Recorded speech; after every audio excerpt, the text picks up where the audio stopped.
Pernah tak anda terfikir macam mana sebenarnya pemikiran Islam nak berdepan dengan dunia moden?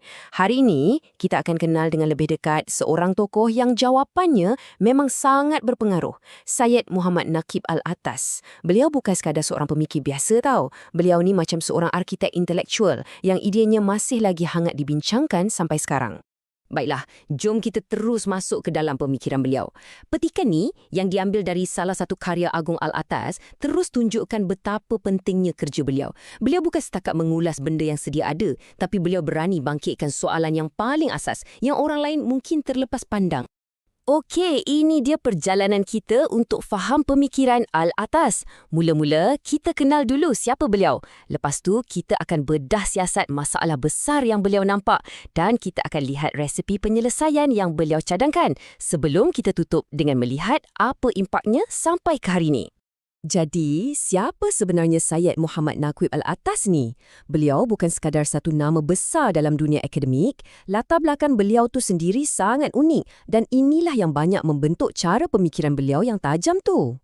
Kalau kita lihat, misi beliau ni ada dua cabang besar. Satu, untuk negaranya, Malaysia, dengan membina asas sastra Melayu yang moden. Dan yang kedua, misi untuk ummah, iaitu untuk merumuskan semula satu pandangan alam Islam yang sejati yang mampu menjawab cabaran-cabaran zaman moden.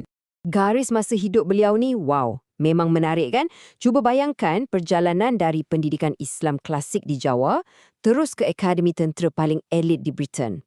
Ini memberikan beliau satu perspektif yang sangat jarang orang ada. Di satu pihak, beliau berakar umbi dalam tradisi Islam dan di pihak lain, beliau dapat lihat sendiri tamadun barat dari dalam.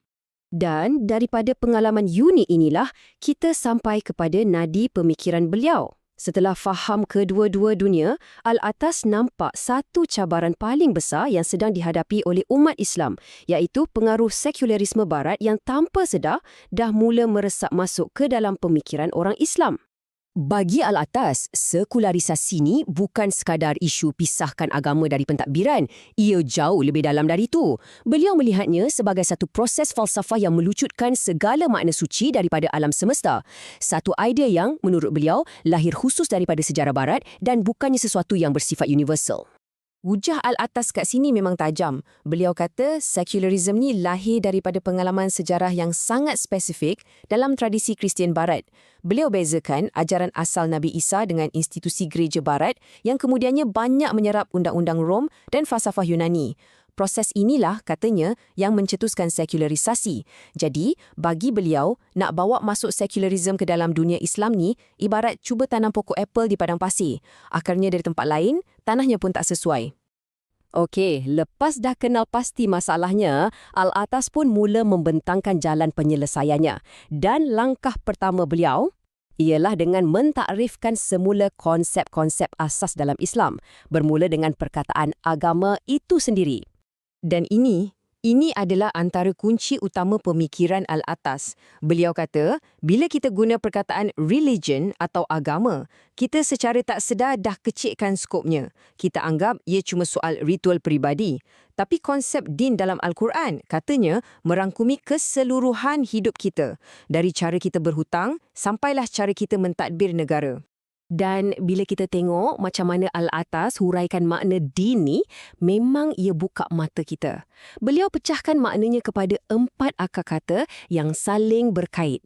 Jadi, din bukan cuma soal kepercayaan. Ia merangkumi rasa kita berhutang budi pada pencipta, penyerahan diri kita padanya, pengakuan kita pada kuasanya dan fitrah semula jadi kita sendiri.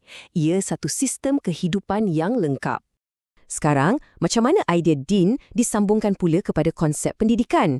Nah, kalau din tu cara hidup, maka pendidikan ialah cara untuk kita semai cara hidup tu. Bagi Al-Atas, pendidikan sejati bukanlah sekadar pengajaran, tetapi penanaman adab. Ini satu lagi takrifan yang sangat-sangat mendalam. Adab bagi beliau bukanlah setakat budi bahasa atau sopan santun yang kita selalu faham tu. Ia adalah satu disiplin dalaman yang membolehkan kita letakkan segala benda, ilmu, kuasa, harta, malah diri kita sendiri pada tempatnya yang betul. Ia macam kompas dalaman yang sentiasa menunjuk ke arah yang benar. Jadi nampakkan bezanya, tanpa adab, ilmu tu hanyalah data, maklumat kosong yang boleh disalahguna. Tapi pendidikan yang sebenar, yang menyemai adab, akan mengubah maklumat itu menjadi hikmah. Ia memastikan ilmu yang kita dapat tu mendekatkan kita kepada kebenaran, bukannya menjauhkan kita daripadanya.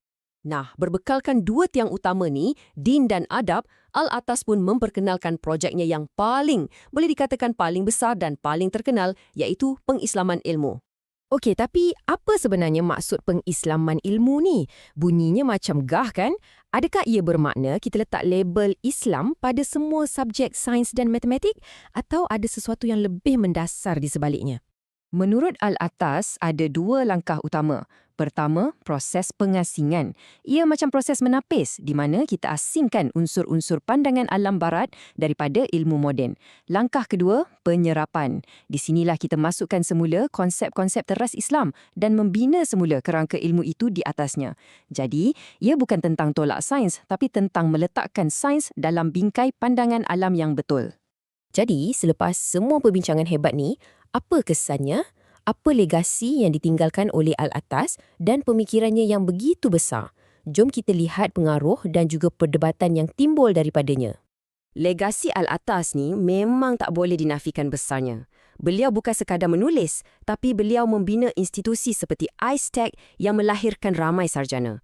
Tapi macam pemikir besar lain, ideanya juga ada kalanya digunakan dalam cara yang mencetuskan perdebatan. Contohnya, hujah beliau tentang keunikan konsep Islam telah digunakan oleh sesetengah pihak dalam isu sensitif seperti penggunaan kalimah Allah yang menimbulkan ketegangan.